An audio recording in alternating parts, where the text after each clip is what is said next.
Welcome to a brand new episode of Undisputed Anime. This is your Demon Slayer special. That's right, we have seen Demon Slayer Infinity Castle, Infinity.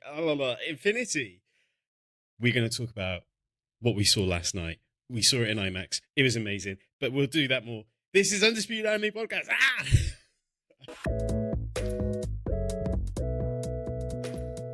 Susu Day, welcome back to another brand new episode of Undisputed Anime. Been a while. I'm excited to talk about It's palpable. There's so much excitement going on here. So much excitement. There's so much to talk about. I'm going to try and contain it and get the spiel out of the way. But if you're new here, welcome to the Undisputed Anime Podcast. I'm your host, Zane Reed, a.k.a. Zane Taichou, a.k.a. Hashira Zane, a.k.a. that unk with all the anime recommendations. And with the anime recommendations, incredible. And I'm joined by my besto friend, Susu Day. Welcome back. How you been? I'm good. As viewers might notice, I'm trying some different things with lighting and camera. It's not quite there yet, but the quality is arguably 100% better. I've also just realized that I'm crossing the streams as I'm wearing a Junji Ito t-shirt underneath this Tanjiro. You're not the only one. I'm wearing the Uniqlo Dadan t-shirt right now underneath. Oh, no. For audio listeners, by the way, we are both rocking our Demon Slayer cosplays. I'm here in the Zenitsu. What would you call it? Haori. It's a Haori. Is it Haori? Yeah. Yeah.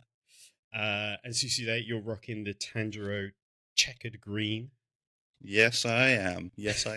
Unfortunately, I wasn't able to secure a Inosuke cosplay for my second in command here. But she knows she's a beast. So for audio listeners, Susu Day just refer to his pet dog who's in the background. Watch the YouTube version. You'll see what we're doing. You get to see a dog, maybe.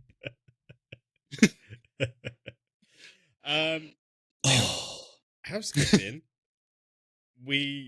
Last episode was a lot of news and things around Demon Slayer leading up to it, and also all sorts of bits and pieces. Like someone got arrested and it found out that they filmed the whole thing on their phone. You should check out the last episode. But we're going to talk about it today. Other housekeeping, like, subscribe, all that jazz, star rating. Let us know what you thought of the movie. Did you see it in IMAX? Did you see it subbed? Did you see it dubbed? Did you see it in 4DX? Did you survive 4DX? We want to hear from you. Let us know your thoughts. Now, you know what? I did hear a Demon Slayer related rumor. And that is that our very own Zane Taichou here is actually doing the dub for Channing Tatum. No. I am intrigued to see his performance. I am very intrigued to see how that comes across, because the clips that they've been putting on social media, I'm like, ooh, does he have the sauce? Like, his voice. Could anime voice work be his future? And looking at the cadence that he's delivered just from those two clips, I'm like, maybe he's got the sauce here. Maybe he's good but again, I need to see more. I need to feel the emotion come through the character. So I do want to see this dubbed. Of course, I love so many of the dub voice actors in Demon Slayer as well. We talked about it, but Alex Lee, Alejandro, aka Sayu, is in this. Yeah, so many that to mention. But yeah, I'm Ray Chase. Chase, yeah. Erica. I always forget her surname. She did a great job as Shinobu, as always. Yeah. Gojo's dub, I think his name is Kanju. No, I'm making things up. I'm just picking a name out of a random name generator. But They're yeah, all here. It's an all-star cast. Johnny Young Bosch is back. So yeah, I really want to see it dubbed. Where do we begin? Okay, first things first. We got to do non-spoilers for all our non-spoiler friends out there. Of course, we'll leave time codes. Pablo, the editor, will make sure there's time codes. Yes. Pablo's got his work cut out for him. It's going to be a big task for Pablo, but we believe in him. His drill is the one that will pierce the heavens with those editing fingers. So you got this, bruv. You got this. There's a white monster with your name on it. We'll do non-spoilers, spoilers. First things first. Let's do some stats and figures. Stats and figures. Let's do it. I'm pulling from Forbes magazine a article by Paul Tassi that was published September 11th at 10:24 a.m. And the reason I'm saying this is because we're now recording on the Saturday, the 13th, and some metrics have changed already. But going by Paul Tassi's article on Forbes, the title is Demon Slayer Infinity Castle. Rotten Tomato audience score is wild. So here they pull up the fact that it was set at 95% with 21 reviews. Critics. Audience score was 100% with 250 verified reviews. I mean, I don't want us, the hosts of the world famous Undisputed Anime Podcast, to be labeled as Demon Slayer Glazers. but I think that that's well deserved, and I don't have any reason to dispute that. I totally agree. Now, things have changed. At the time of recording on Rotten Tomatoes, it sits at 97% critic reviews, 36 reviews. It is dropped to 99% audience review. But the number has gone up. It's 2,500 verified reviews. So I have to imagine that the rest of the IGN staff has seen the movie now, and that's why it's gone down. If you don't want to make an enemy of IGN, you can bleep that out if you want. Pablo's a brave guy. It's fine. For those who are unaware, IGN early review for this was a 6 out of 10, and a lot of their criticisms were that it was unfinished. There was a lot of flashbacks, and what was the third? There was a third one. I honestly can't remember, but every criticism that they had basically just screamed, I have never read a manga. I did not read the manga. I did not watch the anime. You can't go into something that you know has more to come and be like, well, that doesn't seem finished. I'm sure it refers to it as part 1 in most places. I don't think they know. I think that it's part 1 is written in most of the descriptions for it. But yeah, you're right. I don't think that IGN knows that it's a part 1. I think they must have glossed over that when they were being contrarian. To play devil's advocate, the only reason I could see them giving it that review is if a random person off the street went in and saw it. I'm talking someone who had no idea what Demon Slayer was, and I feel like they may have reviewed it in that sort of mindset. Oh my god, Zane, I can't believe you're just saying that they just pulled some random person off the street to review it for them. That's not what I'm saying. Anyways, Paul Tassi goes on, quote, in terms of money, figure, global box office, etc., etc. Quote, Infinity Castle will perform at the global box office compared to Mugen Train's 486 million with more regions added recently, and the opening weekend not even really started yet, but in many other places, Infinity Castle has already grossed 273 million worldwide, indicating we may be easily heading to have a $1 billion haul. I mean, or they're gonna need every single cent in order to make the next two movies. So I think so. I think so.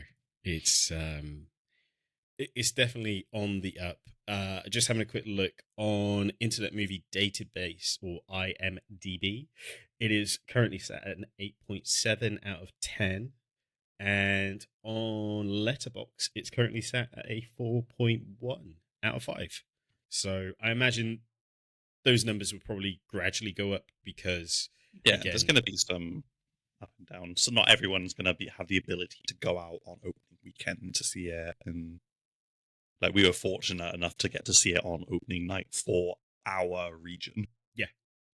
So kind of pretty lucky there.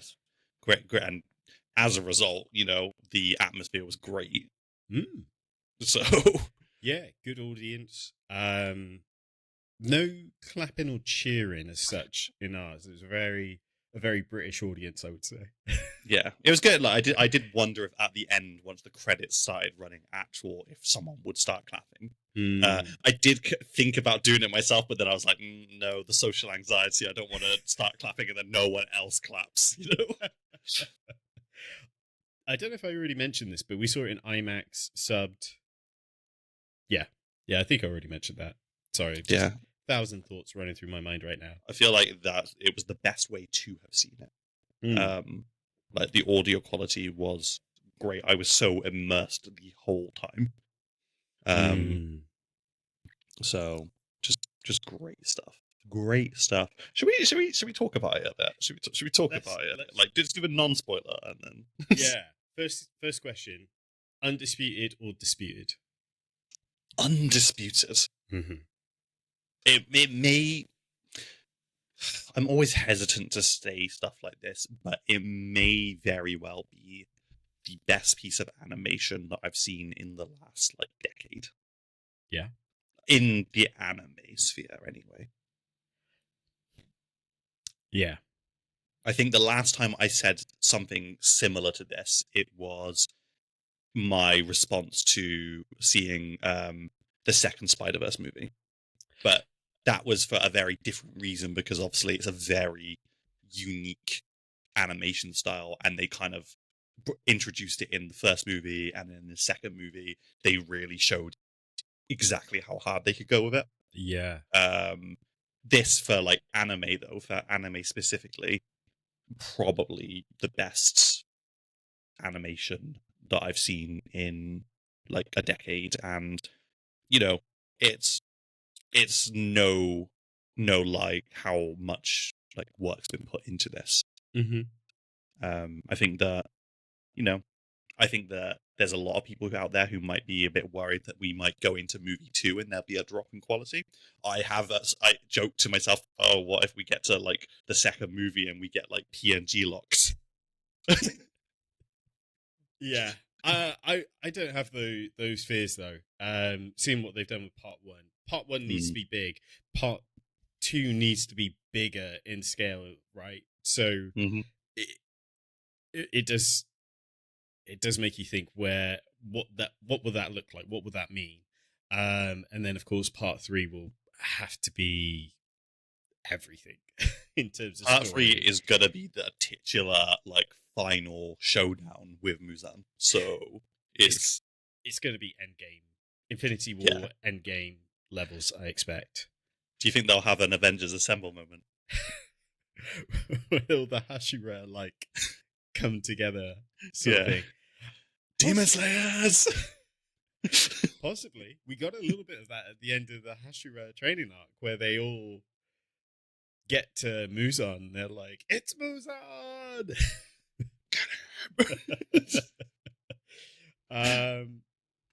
Yeah. My overall thoughts, a phenomenal film. Animation wise, we're going to probably talk about animation a lot because the caliber that we saw and everything else. Phenomenal, absolutely fantastic. I'm I'm I'm on the fence about the IMAX experience just because, first of all, I know our particular cinema isn't fully IMAXed. Oh, I see. I see. It, I don't know all the ins and outs, but from what my understanding is, it's not a full IMAX experience. It has all the good sort of sound design and stuff, but it's like almost like an upscale. And Okay. a week or two ago, I saw Princess Mononoke in IMAX, and some things do look very good. Like some of the backgrounds in this look like, oh, this is IMAX, and other parts didn't. Um, and I think that's where you can slightly tell where it's been optimized for IMAX. I think that's what it used at the end credits. It says optimized for IMAX. So I would probably say if you're an IMAX nerd like me, you'll probably tell at certain points where it's been optimized. Is that one of the like is that one of those things where it's like because IMAX itself, like I don't know how far reaching it is Mm-hmm. across all regions and stuff.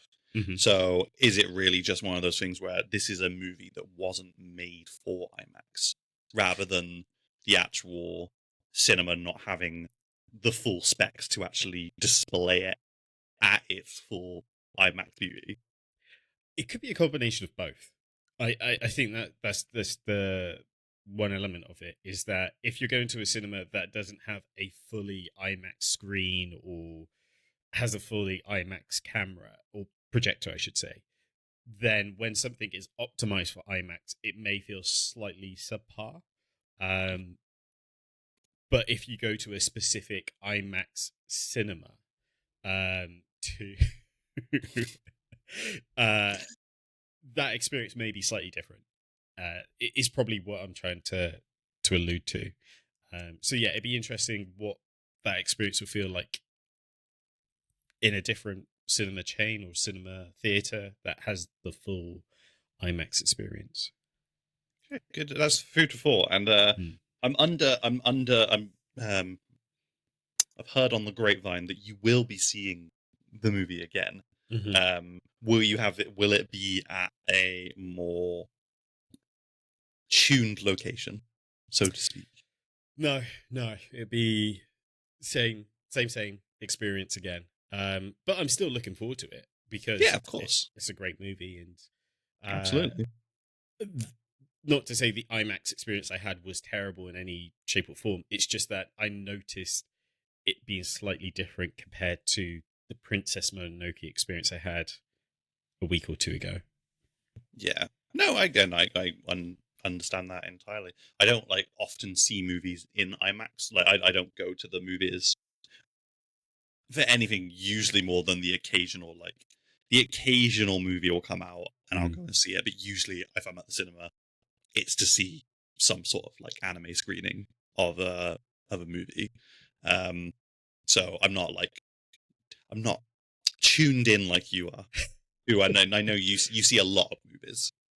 I try to. I try to. I probably don't see as many as I used to, but yeah, I try to these days. Sound design was incredible, as you mentioned earlier. Music score was also incredible. Um, yeah, I would probably again before we get into spoilers, I would probably say for I don't know if you've had this already, but I've had a few friends reach out and they're like, I want to see the Demon Slayer movie. I haven't seen Demon Slayer. I think I may have seen Mugen Train once. Should I see this? Should I take my kid to see this? What are your thoughts on that? I can't recommend this movie in good faith to someone who hasn't at least read the manga. At Like they least either you've got to have read the manga up to this point, or you have to have watched the anime up to this point. You can't go in. This is not something that you can go into blind. And I feel like, and this is probably the only criticism that I have, that maybe, and this isn't to do with the actual like studio or anything. I feel like the folk who have done the work to publicize it, to like do the ads for it, to like get out there, haven't done enough on the outside to let people know that this isn't like a standalone thing. This isn't like going to see like a One Piece movie where it's like very removed. Like a lot of people's experience of anime movies is like, oh, I can go and see it without having watched anything else because usually it's self-contained. Yeah. Whereas in this instance, this is they've basically taken what a lot of studios have been doing with big series in they've taken the experience of going and watching the last two episodes and the first episode of like the new, maybe with some extra scenes, and they've turned it into like a free movie franchise. Yeah. And stuff. So I can't in good faith say that it would be a good idea to, I mean, to be fair, you could go and watch it and you could still fully enjoy it. You just will not have any context about who the characters are. Why I could see the people watching and being like, why is Tanjiro the way that he is? Why is he doing all of these things which I would consider in any anime protagonist is like, you're gonna get yourself killed. Like what is up with that? Why are you like that? Like you like obviously you see some characters very briefly in the movie, but if you've not read it or watched it, you have no idea who that character is. Yeah, and stuff. I've got one particular character in mind, but obviously we're doing the non-spoiler bit at the moment, so it's like I don't want to bring it up. So hold that thought. Yeah, I was thinking about this over the last couple of hours. There's a lot of references, like you say, to certain characters that are on screen and reference back to previous arcs and story beats and such. So yeah, you would get lost in the higher conversations that are being had. The sort of two the two references I had for this is that if you're maybe a casual fan of anime, or maybe you haven't again watched any of the Demon Slayer up to this point, it's almost like going in to see Avengers Endgame or Infinity War, and maybe you've seen Iron Man 2, and that's it. yeah, Like that, or maybe you saw Guardians of the Galaxy once, and that's it. You're going in blind. And if you're not an anime fan, or maybe you are just getting into it and you're kind of like, oh, do I need to think about it this way? If you saw Harry Potter and the Hollow, whatever it is, part Deathly 2, Hallows, yeah. yeah, and maybe you saw Chamber of Secrets once, that's what it's like. You have to have seen all the others leading up to that point. You can't just jump You in. can't just jump in. It's not standalone. It's not a standalone friendly experience. Like I hate to say it. I really do hate saying it, and I imagine you feel the same. I cannot recommend it to people who don't know. Yeah. It's an amazing experience. Again, you might just take it at face value and think like, well, the fights were cool. That's fine. You will not get what you're supposed to get out of this movie unless you've watched up to this point. Yeah. So yeah, any normies that are thinking about watching this, this is not a Studio Ghibli movie. This is a whole meaty story. Yeah, this is like the start of the final arc of the whole Demon Slayer like story. It like split into 3 parts, and you're gonna be lost. Because even like I obviously IGN mentioned it in their review. Like there's a lot of flashbacks. There's a lot of flashbacks. Even with the flashbacks aren't actually linked to previous things in the story. They're all like kind of self-contained flashbacks for certain characters. They're character I think development moments. Yeah, I think there's only one flashback. There's only one relevant flashback that Tanjiro has towards the end, which I think showed up in the actual anime. Oh, okay. Yeah, you know what I'm talking about. I think I know which one you mean. Yeah, but spoilers. Okay, so those are the warnings. We've kind of done non-spoilers and talked about the quality. The story is fantastic. Sound design's great. Do we lift the lid on non-spoilers? Yeah, absolutely. I think anyone who's watching this is probably gonna either have seen it or have known enough to not be spoiled. Yeah.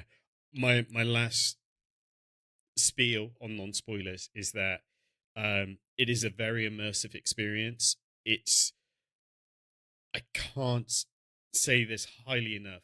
They enhance the original material like crazy. I don't know anything that has enhanced original material or adapted original material to this level, to this extent.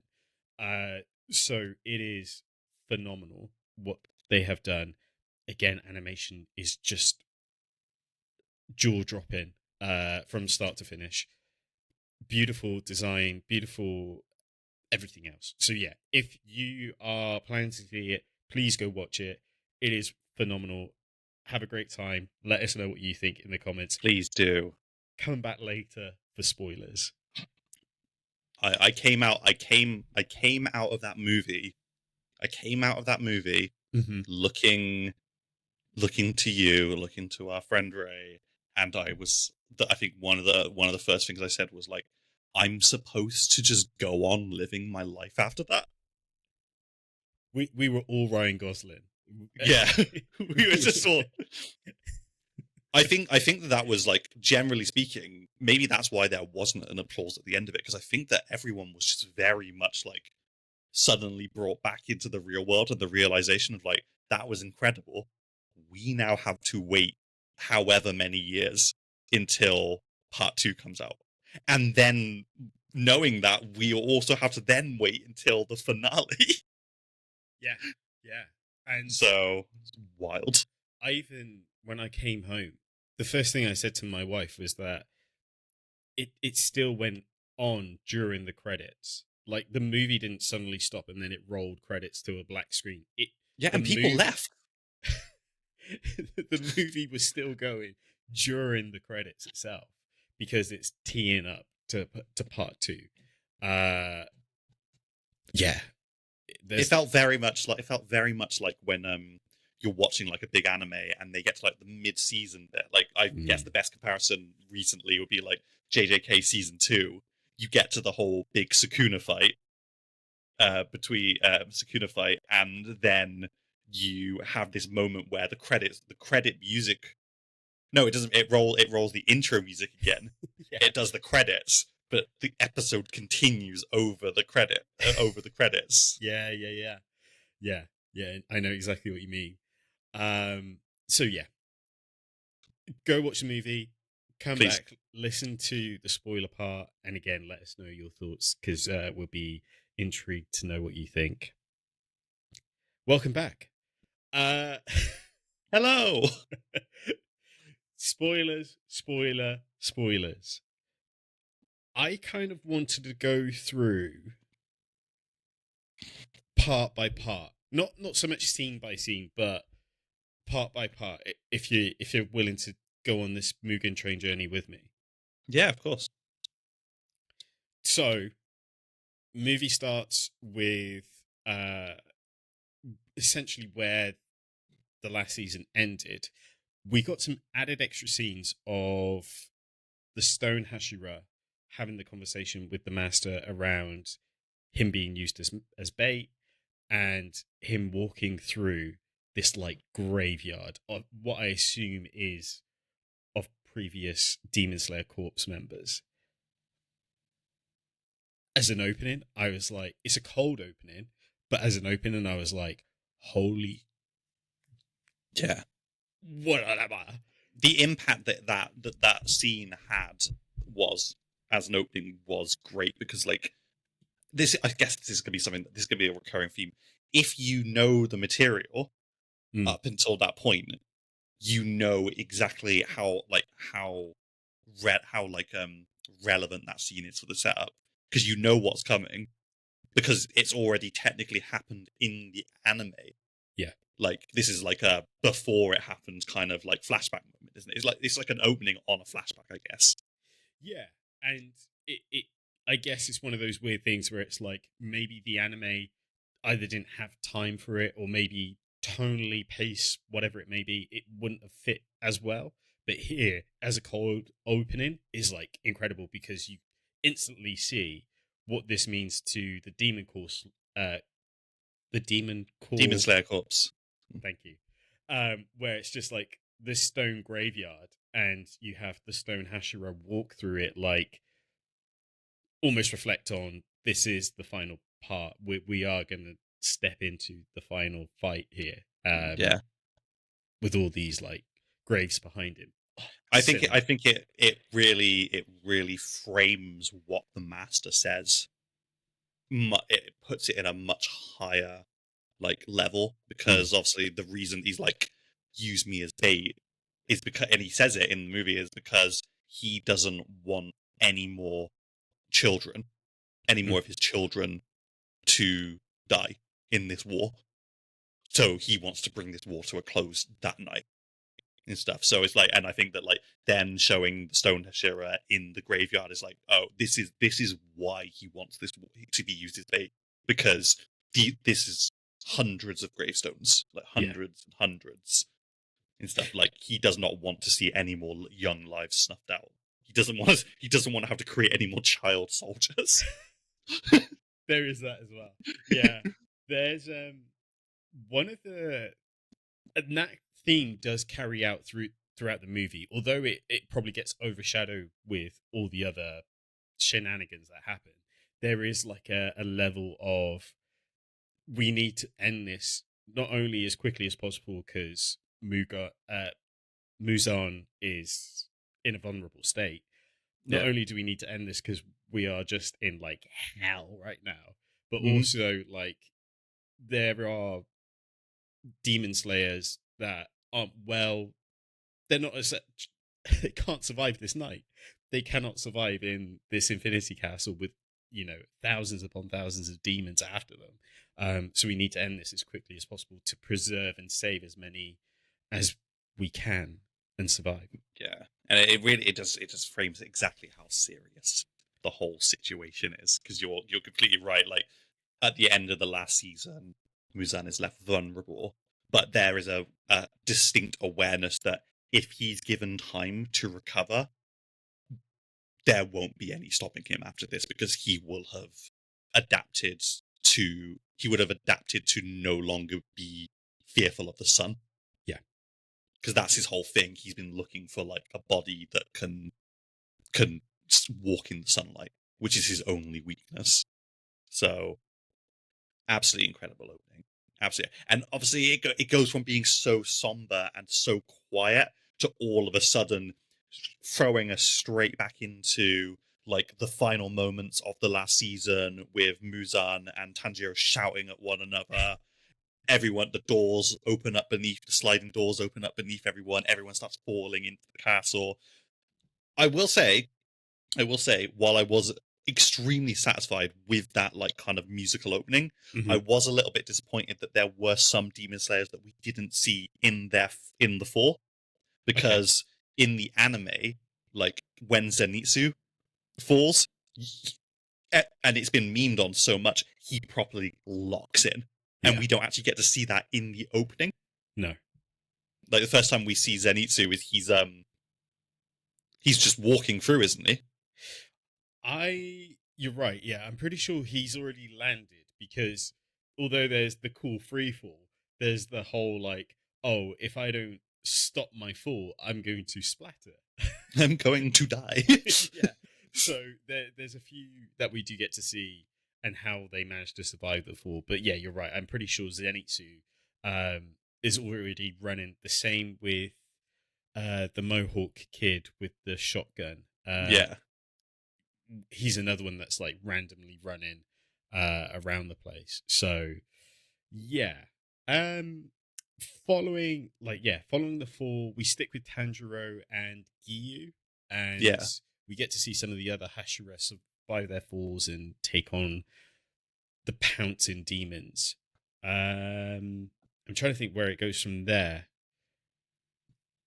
I think it goes straight into, after that point, after we've done that intro, we go straight into, we see several of the Hashira, and then we see Shinobu, Yes. who has found this like kind of like pagoda, like castle thing, and she's exploring that, and she obviously walking through, she opens the door to find the second rank, who she realizes is the one who killed her sister. Yeah, beautiful, like that wide shot of the castle on the water. Oh, that was like, that could just be like my background for anything. I was like, that is a beautiful shot. But yeah, we get introduced to the high rank demon. We do get we do get flashbacks, because I guess this is the first time we actually get to see his background as well. Like, yeah, although we've been introduced to him back during the Swordsmith arc, he was more of a like cameo appearance. This is the first time he was playing stuff in the background, wasn't he? He was just walking about, just doing his sneaky little things. When they had their like little demon meetup, and introduced all the high ranks and stuff. So yeah, interesting background story. I found his background story really interesting because most of the high rank demons have all come from poverty, and he didn't. And I thought, wow, that's really interesting. And the fact that his insanity come from this like weird kindness, killing with kindness sort of thing. Because he was like his whole thing is like that as a child he was basically groomed to be a religious like messiah, like a sort of savior character. Yeah. But as a child, having to listen to the struggles and the sadness of adults, what he gained out of it was like pity for them, because he was like, these people are so desperate and so broken that they're having to return to a child to fix their problems. And that's what kind of led him down this route of like, yeah, all these people will probably be happier if they wouldn't feel any pain if they were dead. But what we don't see, and I think we'll probably see in part 2, is the moment when he became the demon. We see him leading up to that point, and then there's a kind of a time skip where we see him as a demon, and he's like with the skulls of his followers, and he's like brushing the hair of one of them. Yeah, that was really creepy. But yeah, at the fight itself, I was like, wow, this is an incredible fight. Beautiful choreography, beautiful stakes as well. And so here, I haven't read beyond this point in the manga. I've read up to the entertainment district art, and then I was like, I'm going to enjoy the anime version of this. There is a sense of, will the Hashira survive this? And a part of me was kind of like, yeah, because they're everyone's favorite characters, but also it's kind of like, it wouldn't really make a narrative sense if all of them survived. So I was surprised that they did kill this Hashira. Yeah, so Shinobu goes into this. She is in a calm, quiet rage the whole time. But throughout the fight, she is obviously also acknowledging the fact that like she is small. She doesn't have the strength that most of the other demon slayers have. She's not capable of decapitating a demon, so that's why she's relied on poison all this time.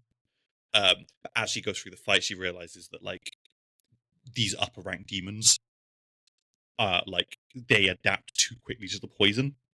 But despite that, and there's a moment in that fight where she does, obviously she's gravely injured and she gives up, but then she has like a kind of a vision of her sister telling her that she can do it, and she obviously does her like final acts, which is to obviously attack with the fullest of her force, with the most poison that she can do, and she succeeds in landing the attack by piercing his neck. But even though it's framed for a moment like she succeeded, but as she falls, she acknowledges that she's failed. It then shows him using his like blood art. He captures her, and then he obviously pulls her into an embrace because he's been enjoying the fight, because he's like, this is so beautiful, like this human overcoming, like trying to overcome adversity. And then obviously he pulls her into an embrace. A pupil comes in. What's her name? Kano.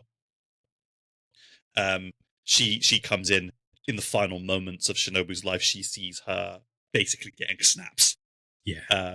And then he begins to he's committed that I'm gonna absorb you right now. He's not even gonna eat her. He literally war people, like JoJo's Bizarre Adventure war people, like absorbs her just directly into his body. And that her pupil attacks, but that's basically the last we see of that until much later in the movie. It really broke my heart because the big sister storyline, she mentioned it in passing before, but this is the first time like we got to see it play out, like what happened to her big sister, the relationship she had with her, and everything else, them growing up, them meeting the stone Hashira, and stuff. So yeah, it really broke my heart, where because there's a moment where you're like, maybe she can pull this off, because again, the poison, this particular demon as well, it's almost like she's been preparing for it her whole life, in terms of, this is the one who took out my older sister. I've overcome all these challenges in my body type, my fighting style, poisons, etc. And like at certain points, it's just not working, and you're just like, no, I want this to work for you. Like, I feel like the a lot of the media that we consumed growing up, it's always framed in a way of, even if pushed to the brink, the protagonist will always find a way to win. Whereas I think these days storytellers are like, no, the life is not so kind, and people die. Like the good guys can always get W. And stuff. And I mean, at the risk of spoiling it like beyond this point for you, I will use a line from Expedition 33, which is, and I think that there's a lot of this in Demon Slayer, which is, for those that come after. And while she falls in this fight, she has set the stage for her apprentice to overcome this demon. In a weird way, it reminds me of Star Wars Phantom Menace. You know, when you see like Qui-Gon have a hell of a fight against Darth Maul, and then it's just like this moment where it's like, how does the pupil overcome the master? How does the pupil succeed where the master failed? No, honestly, it was such a good fight. As someone who has read the whole thing, I was like, in my head, I was like, I didn't think this happened so early in this particular arc. I thought this happened towards the middle. Nope. It's like, no, this is like out of the gate. This is what's happening. The following fight was the Zenitsu fight, wasn't it? Yes, and the Zenitsu fight, the acting between the two characters, the interactions were so good. Like we get to see Zenitsu's coldest moment as a demon slayer, where he basically says like, look at you like scrabbling up from the bottom to be the very lowest of the top, or something like that. It's like he had he was talking a lot of smack, which was really cool. And he obviously, like, everyone loves it when they see Zenitsu locked in, because he's like his whole personality, and he's awake during this as well. This isn't like a sleep Zenitsu. This is like he's awake and he's just locked on. He's like, I'm going to kill this guy. I think what was really good as well, again, there's a lot of talk about the flashbacks, but I think with this, the flashbacks did a great job to show us how much Zenitsu had changed in just the last arc alone. Like, because you get to see him at his like most crybaby-ish, which made the whole audience laugh. Like when it cut to him being in a ditch going, "I'm dirty, I'm in a ditch, I've sprained my ankle." whole audience Jesus. whole audience is like laughing away. And you kind of forget, like, this is the same person. They've had this like quiet character development moment almost overnight. And yeah, it's kind of like, oh, this is fantastic. At the same time, his opponent, which has been dotted throughout the anime series, but hasn't had, this is probably the most screen time they've had. It's kind of like, oh, this is interesting because there was this story behind the main story this whole time, if you know what I mean. Yeah. And yeah. I think that's where the flashbacks serve a great purpose, because I think we knew that Zenitsu had some friction with his like co-apprentice under his grandpa, but I don't think it's ever gone into quite as far as it is in the flashbacks in this part of the story. But it was great because we obviously get to see that Zenitsu was obviously touted as like a failure because he could only learn the first form, and what's his name? His name is, where is it? I got it right here. God, it doesn't. Kaigaku. Yeah. Kaigaku. And Kaigaku was apparently like a prodigy who was really actually very good and better than Zenitsu, but to the eyes of everyone around them, the first form of lightning reaving is the most important, and he was able to master every form except the first form. So they also considered him a failure and stuff, and that caused this like massive this massive inferiority complex, didn't it? And he could never grasp why Zenitsu's grandpa would make them both his successor. Yeah. When actually the methodology was like, well, he knows the first stance, you know all the rest of them, and together you are complete. Yeah. But he only saw it as like, oh, you see me as inferior to Zenitsu. Yeah. It's a beautiful like rivalry, I would say, between the two. Something that's subtly always brought up but never said out loud is that, say the name for me one more time. Kayaku? Kayaku, yeah. Kayaku was one of the orphan... Oh, sorry, Kaigaku. Kaigaku was one of the orphan children that the stone Hashira used to look after before he became a demon slayer. And he was the one that I think he got turned the lights out or whatever it was that let the demons in. So there's this kind of like weird villain line that he secretly was a villain, got trained to be a demon slayer, and still came out like a demon. Do you know what I mean? Yeah. But again, it's never really said out loud. It's just kind of really subtly there for you to kind of piece together, which I really love. I think it's really cool. As a Zenitsu fanboy, I felt the fight wasn't the same caliber as the other two. Oh yeah.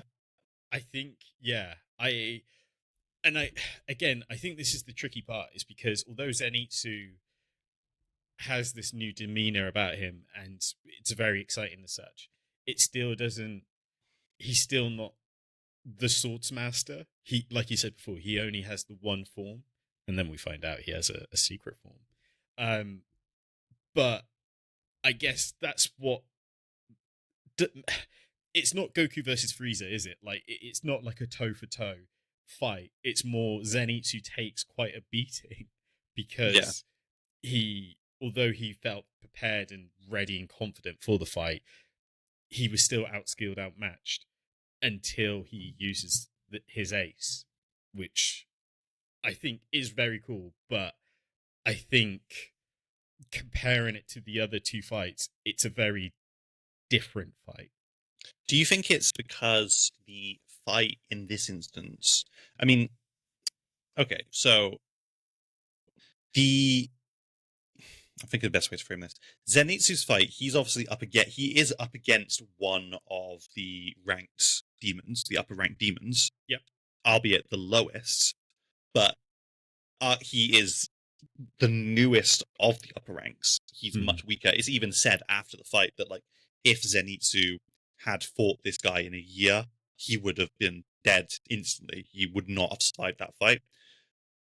Obviously, there was a lot of this was like a personal vendetta for Zenitsu, and obviously Shinobu's fight is also very personal and stuff. But I think in this instance, this has been like the driving force of Zenitsu's whole like journey as one of the main protagonists, I'd say, of the story. Whereas Shinobu is like it's been made very clear that her sister was killed by a demon. We didn't learn a lot of this until like just now about Zenitsu.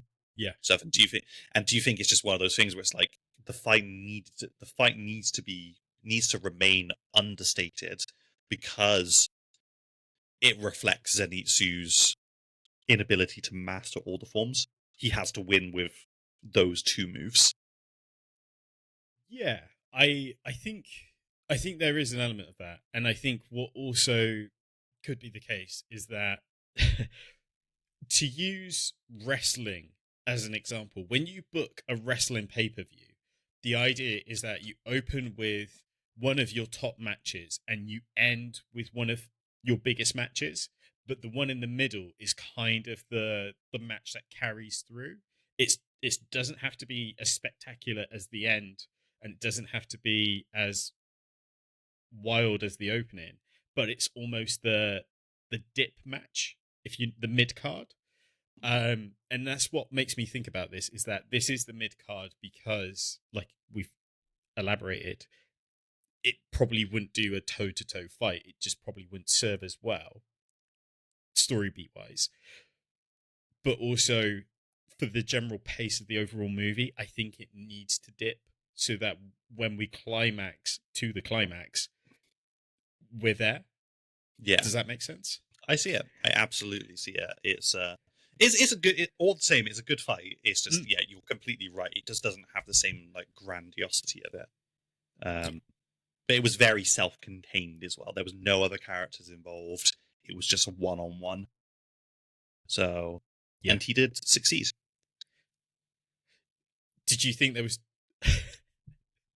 At this point, I was like, we get another divine intervention meetup.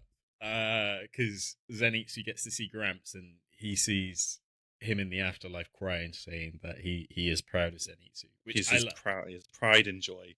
I think that's where a lot of like Zenitsu's insecurities come from, is the fact that his grandpa died as a result of Kaigaku, because he committed seppuku, didn't he? On his own. So he died a horrible, painful death for the shame of his apprentice becoming a demon. Yeah. And I think that Zenitsu also blamed himself the whole time, that he was never adequate enough.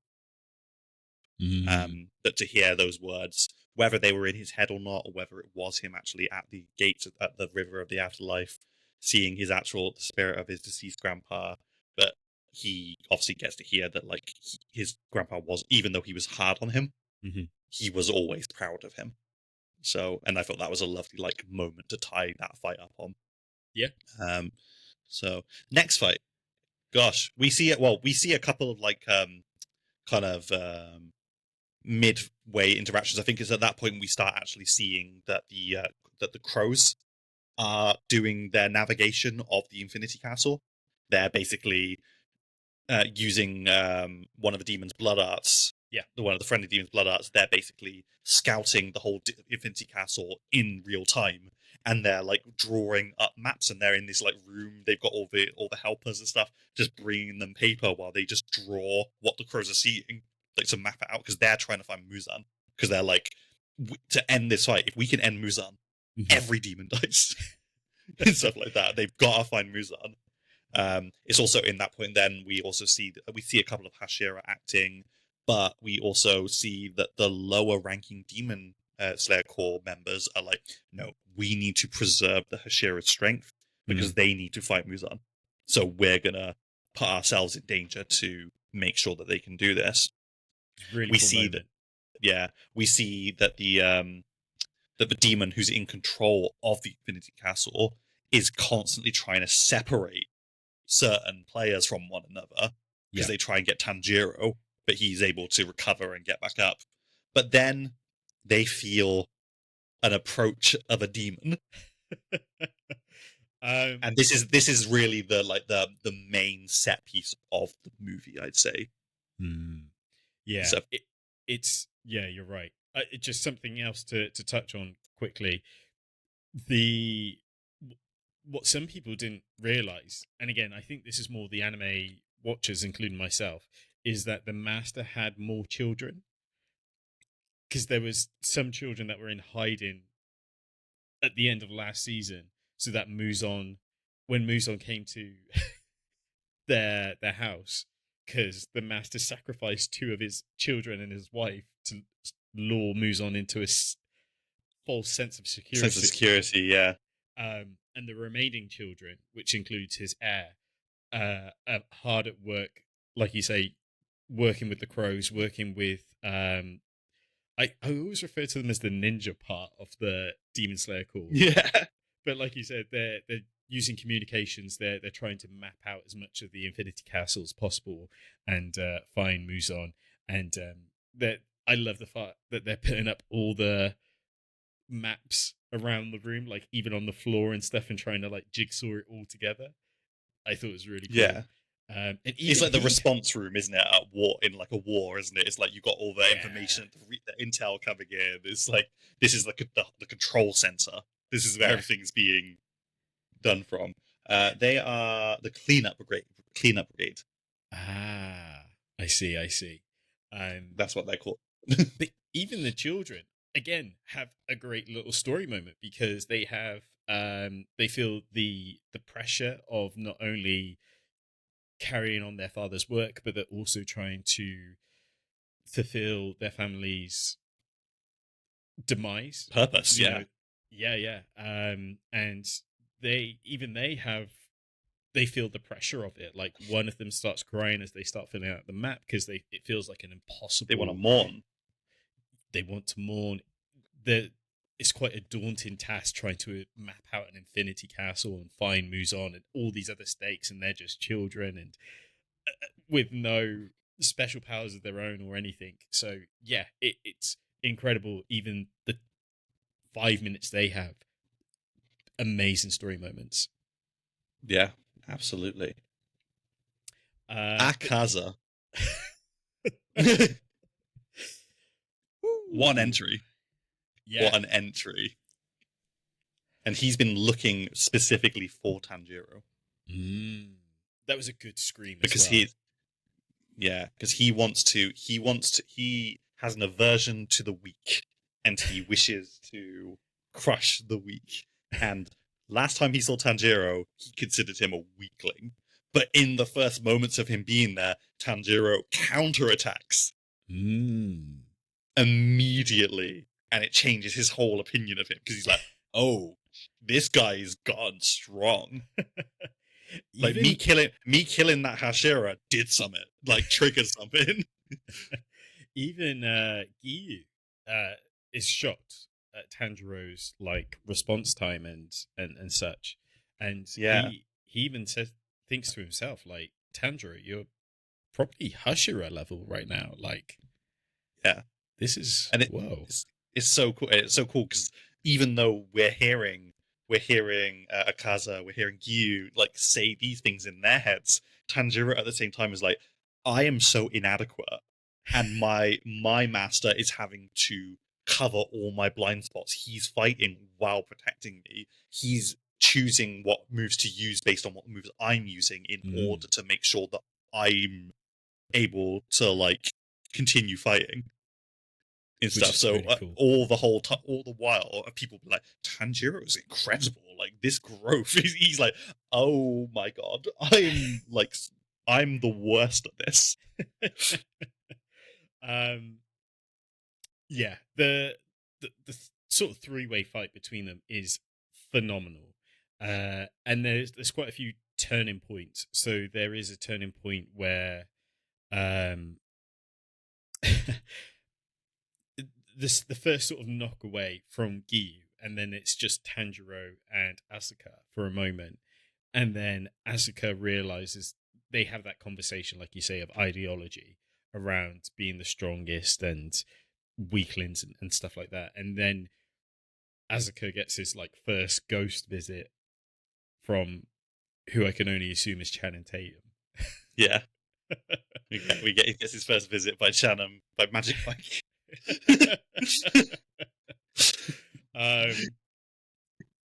But what was really cool is, I mean, it does feel like a fight of survival just as much as a fight of desperately trying to take out this high-powered demon.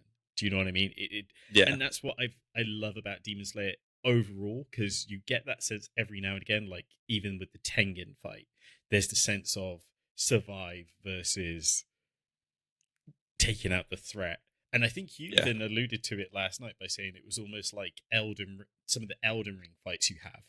Yeah, you feel like it lures you into a false sense of security, because there were several moments where you're like, have they done it? Like, obviously, as someone who's read it and watched it, I know that it's never that simple. But there are moments where you're like, oh well, the climax. One of the climaxes of the fight is that Tanjiro is able to kind of decapitate him, and you're like, oh, the fight is over now. But that's when the second health bar comes up, isn't it? And it's like, yeah, and you're like, I'm already, and that's what's so great in like stories like that, in like games like that, is like they trick you into losing all of your adrenaline because that relief falls over you, and then all of a sudden you're like, oh, I needed all that adrenaline, all that stress that I built up, I needed to keep, because now I'm getting beaten around. I know exactly what you mean. And that kind of, I guess, summarized what happened to Giyu at one point as well, because I love the internal. Not only does he arrive and he's like, I'm furious. Yeah. In the most calm way. And I was He's just like, wow. I hate talking to people. And you've basically made me go outside of all my comfort zones. You've pushed all my buttons right now. Yeah. But I really love the internal thought where he's like, all my senses are like heightened and focused in this fight, and I feel my body and my senses like pulling me into this. And then we get the first mark, Yes, he realizes during that fight that it's like, I've spent so long only fighting when it's necessary, but breakthrough moments come when you're fighting for your life. And he gets the mark of and I've completely forgot what the mark symbolizes, but I believe it's just like breaking through to that, like, the highest state of like your breathing. Yeah. Like your breathing art. But yeah, like, such a cool moment. And obviously the fight, but at that point the fight is basically at the same level as like Tengen's final fight in the entertainment district, where it's like they're both injuring one another and stuff like that. You can see that it's one of those things where this is a fight on the brink of like death and stuff. And then it's throughout that whole fight, that Tanjiro is like trying to work out how is he always able to react. And he obviously works it out that he detects like the bloodlust, he detects the like fighting spirit, and he's like, how do I overcome that? And then we get that lovely flashback to Tanjiro's childhood and his father and stuff, when his father, like, obviously is now deceased, but you find out that he just had this like wonderful like moment with him where he's like, there's a bear, we set up all these bells, Tanjiro, follow me, I know that the bear's here. They go to the bear and he kills the bear in like 2 slices of like a wood axe. But he exerts no bloodlust when he does it. Yeah. And he's like, how did my dad do that? And then he's like, he works it out. His body reacts on his own, and then he's able to land the killing blow. Yeah, it that whole like build up and stuff. A part of me was at first I was kind of like, I don't know how I feel about this because it was kind of this like, oh, the non-fighting spirit and stuff, and then what I guess what layered it for me is not only the scene with his dad, but the conversations he had with Inosuke. So there's Hmm. this like amazing cutback where Inosuke talks about how he can sense things on On his approach. skin, yeah. Yeah, and almost like I guess it's almost like a animal sense or animalistic instinct Instincts, yeah. of something about to attack you or whatever. But it doesn't work when an old lady's about to serve you tea, uh, which is Yeah, it's got hilarious. no presence. Yeah. But I think what was really cool is, like you said, the flashback with the dad, because I, again, not reading beyond this point, I know there's been loads of fan theories about Tanjiro's dad. Was he previously a demon slayer? Was was the dance always a breathing form? You know, sort of thing. Like, did he teach breathing form techniques and everything through the art of dance, not necessarily teaching a fighting style? Yeah. Which is again really such a cool concept. And I think this is one of those moments where you're like, I think his dad really was Demon Slayer. Because how the hell do you pull that off without being like no fear in front of the bear as well? Just literally step on business toe to toe with a bear and was like, if you step up beyond this line, just know I'm going to take you out. And of course, this is a dumb bear, so it just roars in his face and he does like the sickest cartwheel. Kills him dead. um, so yeah, that was a cool little bit of insight. But yeah, like you said, Tanjiro opens this new technique, and I love Gyu's response to it as well, where Tanjiro's just lurking, and he's like, "Tanjiro, Yeah. no!" And then Tanjiro's like, I'm gonna attack you.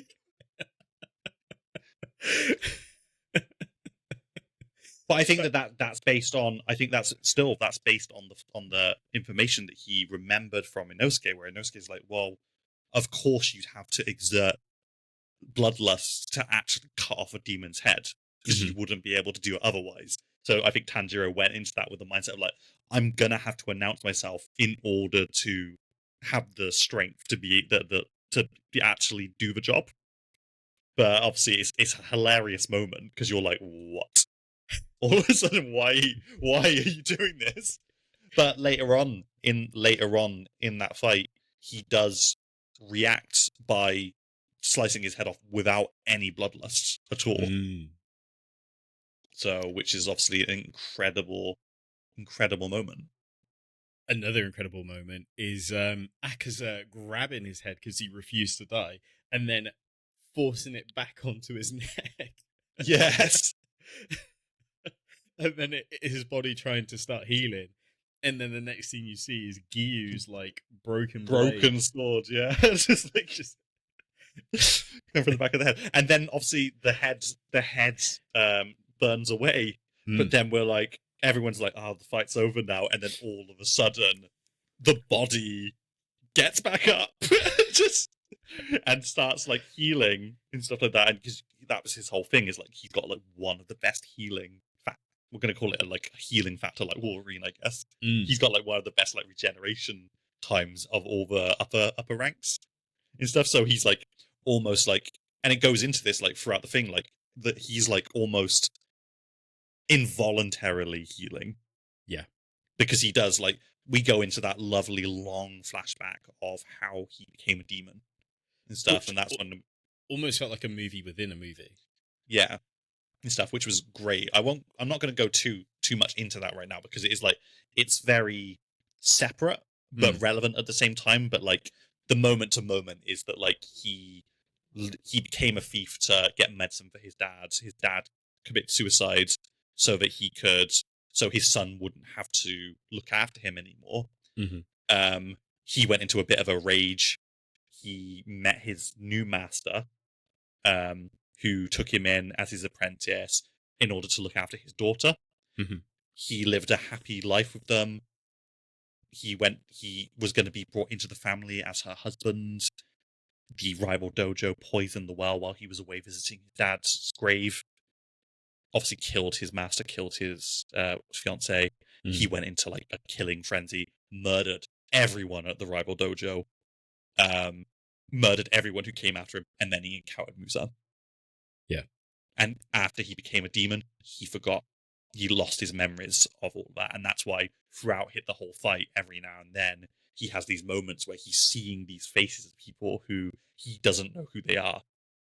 And it's not until he's been decapitated, we have that flashback, and then he's like, oh, maybe I don't actually want to continue fighting. And he tries destroying his own body.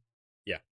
He does. And like, obviously, Gyu and Tanjiro are like, this is the move that killed Rengoku. We got to get out of here. Yeah. And he starts using it on himself. And we're like, okay, this is fine.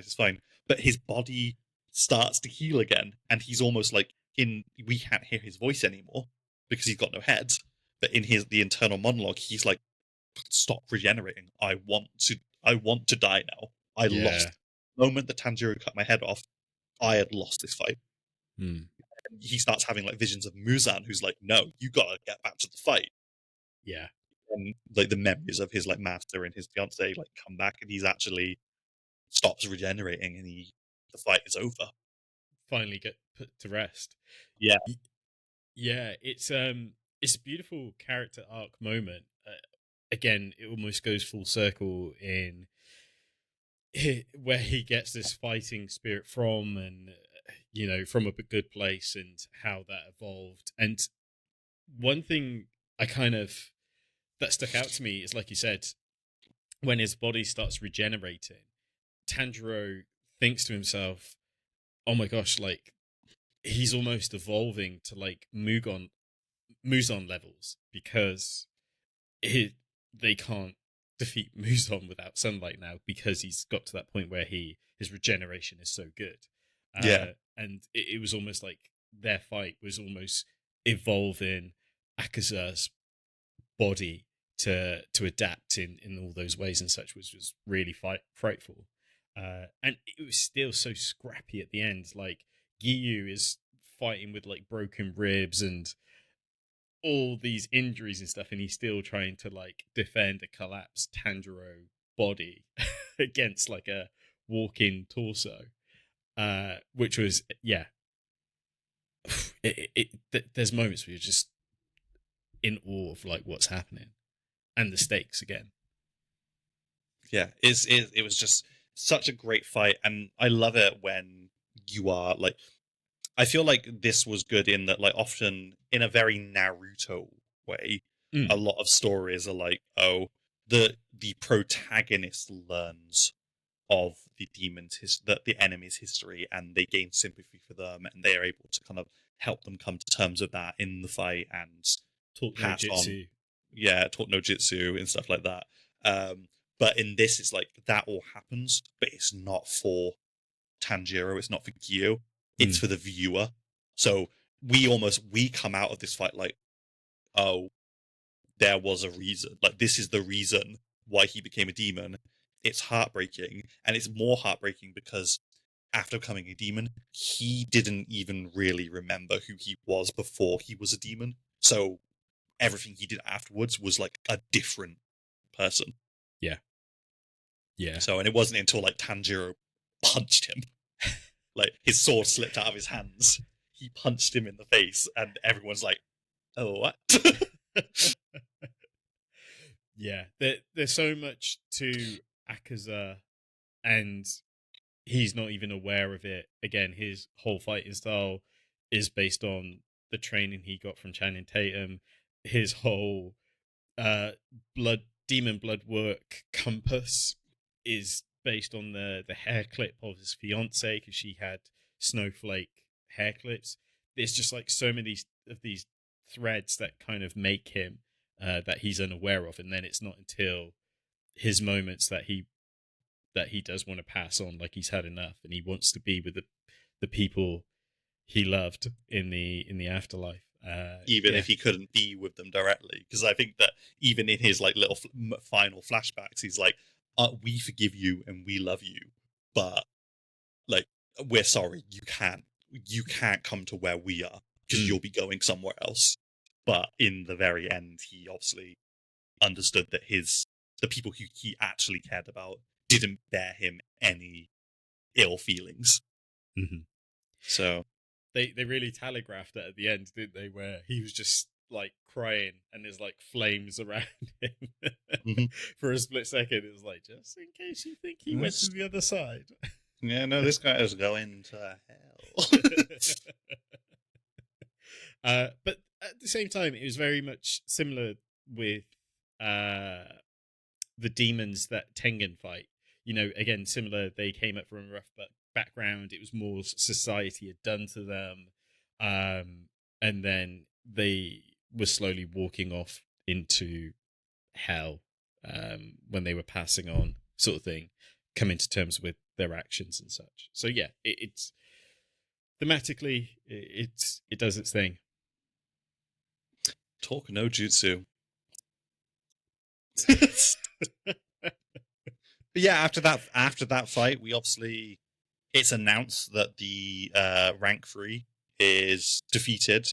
It's Yu and Tanjiro both collapse. Yeah. But the crows relay the message that another rank demon has been defeated. We get that incredible scene where the survey team are like, there's a big powerful energy. What is happening to the castle right now? And it feels like, I think that what was being implied in that moment was that the rank 4 had just reset the layout of the castle. Yeah. And stuff, which was like, oh my god. Because that was an incredible scene. Yeah. We obviously see we see some flashes over to, because I think that it's around this time that we start getting the credits, isn't it? And it's like showing all of the like the status of all the titular characters. We go back to the second rank who killed Shinobu, and he's like obviously like having a great old time fighting her apprentice. But we're just ended with her. She's already blooded up. Zenitsu's still recovering. The rest of the Shira are just fighting their way through. Yeah. Inosuke is chasing one of the crows because he's bothered by the crow. He's also trying to find high-ranked demons to fight, because it cuts to Inosuke throughout the movie, and he's just bouncing around like killing anything in his path, having the time of his life. Yeah. If you're an Inosuke stan, you might end up disappointed that he doesn't get more screen time, but I think he'll play a bigger role in part 2. Mm-hmm. Of course.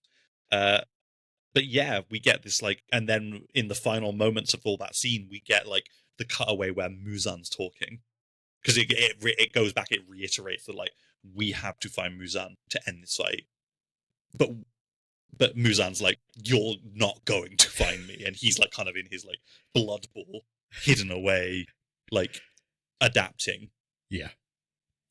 And there was a cut to one of the high-ranked demons that I believe was a Hashira. Yes, the number 1, the rank 1. Yeah, because he's upset with the demise of Akaza, and yeah, because he had always said that like he was going to overcome him. So he's like a bit enraged there. Yeah, gonna see a bit more of him in the future installments. Yeah, that's gonna be really exciting. The crows as well. There's this weird kind of moment where the crows of Tanjiro and Giyu specifically, because they're both concerned that, you know, they're both very fatally exhausted, and one of the crows is like, Giyu, and the other one's like, Tanjiro, wake up, don't die. Yeah. In their crow voices, it's kind of funny, but at the moment it kind of like it weighs on your chest, because you're like, oh, these poor creatures, they don't want their best friends to their best of friends. Yeah. But yeah, overall fantastic movie. Absolutely incredible. Amazing setup for the sequel. I feel like I got it all out of me now. Like, yeah, it was tough leaving the theater last night because I really wanted to go into it in this level of detail with you, but I was like, this is good for the podcast. We just need to talk about other things until tomorrow. yeah, we did a great job. I think We did a great job. Great job. I mean, I got home, I was in a fugue state. I was just like pottering about, like Kira. She literally like stopped for a second. She's like, "I'm gonna stop what I'm doing because it really feels like you want to talk about the movie you just watched." And I was like, "No, it's the opposite. I'm so like mentally overwhelmed right now. I'm so overstimulated by what I saw that I'm just trying to process it all." Just out of curiosity and just taking a leaf from our friend Matt's book on his platform. What was your standout moment of the movie? Like, what was the moment that really just stuck with you? Ooh, stuck. Just as like a fight, just as like a little like closer, you know.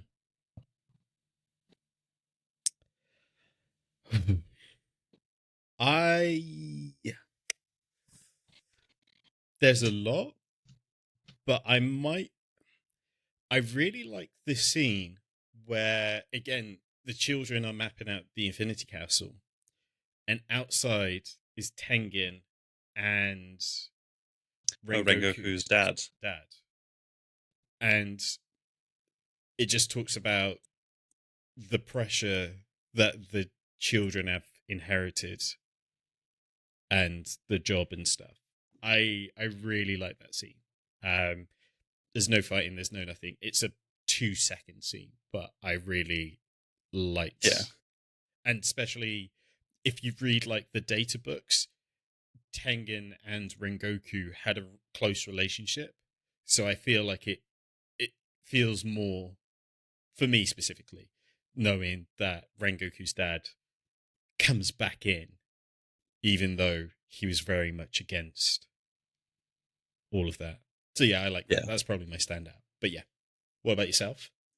Mine, I think I mentioned to you guys last night. It was during the intro. We had like this massive, beautiful, epic musical score going on, and there's this moment where it shows a full screen of the whole horizon of the Infinity Castle, and like Tanjiro is framed directly falling in the center of it, and it's like the music almost like crescendos, and it slows a little bit to show him like floating. I think I compared it to the moment in the Into the Spider-Verse movie where he does his first leap of faith sort of moment, and it kind of like suspends him with like New York skyline in the background and stuff like that. It was very much like that for me, and it's like it was a perfect culmination of exactly how epic the moment was, and how grand the scale of the castle was. 100%. Those scenes with the crows just flying are just, I love those for no reason, because it's just feels like I could watch that for hours. Yeah, like I said, like this movie series itself is an incredible set piece, and it is an incredible opportunity for a studio to flex because they don't have to focus on setup or anything. They can just go straight into it. Like the Infinity Castle arc is all nothing but epic stuff happening, and they basically were given this opportunity to be like, okay, let's push this as far as it can go. The Infinity Castle itself, the whole time, the backgrounds are just as dynamic as the actual fights themselves. And there's never a moment where I feel like, oh, the background feels very flat. The background is constantly doing something in those wider shots. Like, and it's all very different. And it has so much like texture, and it almost feels real. Like I know that's silly to say because it's very much 3D CGI, but I guess that's like 3D when you see 3D CGI done well in an anime. Like it's done to this amazing perspective of background shots and the movement within the background itself. So yeah, I really like that. I was going to mention something else, but it just slipped my mind. 3D CGI backgrounds, sound design. Giyu's Water Dragon sounds amazing and sounds different from Zenitsu's Thunder Dragon. Little thing, love it. Don't be reusing sound. I honestly, I love it when you like see like movie, like behind the scenes on movies or video games, and it's like how the sounds are made, and you see the people in their rooms doing their like crazy things with like random items. Would love to see that for this. I would love to see how they got some of the sound design so good. Yeah, definitely. The same with Akiza when he's punching certain things, like when he's punching, he's hitting like wood. Oh, yeah, the design and sound, incredible, absolutely Just blown good away. stuff. Just such good stuff. I think that's everything. I'm exhausted, mate. Like just talking about it, my throat's like. It's like... Yeah. It's been a wild ride, but we want to know your thoughts. Let us know in the comments down below. Have you seen the movie? Are you going to see it a second time? Maybe a third time? Have you seen it 4DX? We want to know everything. Let us know in the descriptions down below. Maybe we missed something as well, because we're coming off the back of this after a good night's sleep. So let us know if we missed anything. We want to know your thoughts. Should we have recorded this last night? No, we would have been all over shop. I mean, I was all over shop this morning, but we would have been worse. We want to hear from you. Let us know your thoughts. Like, subscribe to the channel, share this video with your friends if they've seen it or not seen it, and all that fun jazz. Like, subscribe, star rating on your favorite podcast platform, as that'll be helping us out in a big bad way. And last but not least, stay cool. Susie Day, any final words? Yeah, as always, you know, as Zane said, stay cool. But I'd also like to take another opportunity to say, hey, go and check out the Manga Attack podcast with our friend Matt. He's doing some good work over there, and you might even see us on a couple of episodes. Yeah, check out Manga Attack on YouTube. He's been doing some great deep dives in certain volumes and manga and stuff. That reminds me, I've got some books to review because I'll be on some future episodes.